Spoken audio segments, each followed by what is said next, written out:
Now, all eyes on Washington and the debt clock that keeps rolling as we count down to the August 2nd deadline. Local Congressman Kevin McCarthy, part of the GOP movement in the House that put together the Cut, Cap, and Balance plan. He's joining us live via satellite from Washington for an update on where we stand this morning. And good morning, Congressman McCarthy. Thanks for being here with us.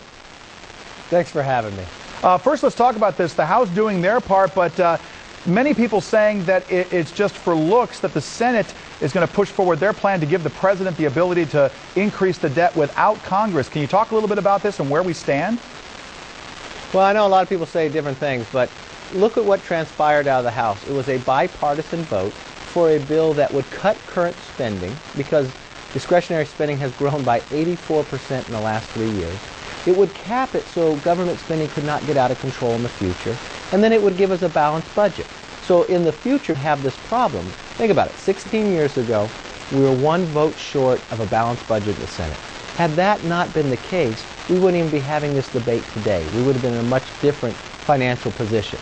Now, it passed out of the House and will go to the Senate. There's talk within the Senate that they'll produce something, but the Senate hasn't even produced a budget in the last 812 days, back to 2009. So nothing ever comes out of the Senate. The president has never produced a plan. Here's a terrible situation about to hit America, and he's never even put a plan out.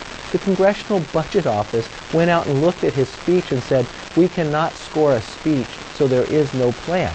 So Republicans have been in negotiations with this president, but we can't sit back and let this government default, so we produced a plan that had bipartisan votes, put it out of the House, and now it's in the Senate. We could solve this problem. But will the Senate solve this problem? Many believe they're just going to sit back and they're going to push forward a bill that will allow the president to do this by himself without any congressional support. I just don't think that's an answer. You know, if that was the case, the markets are looking. It's not just your constituents that are looking now.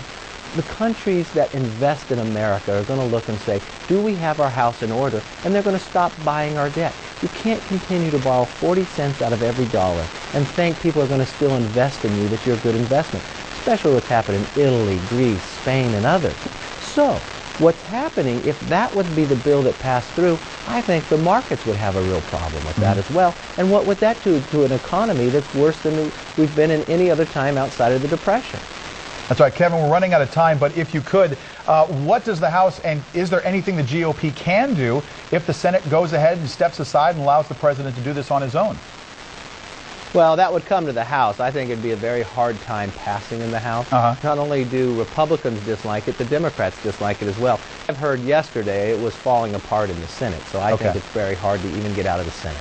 All right, very good. Congressman Kevin McCarthy, as always, we appreciate your time joining us live from Washington this morning. Thank you.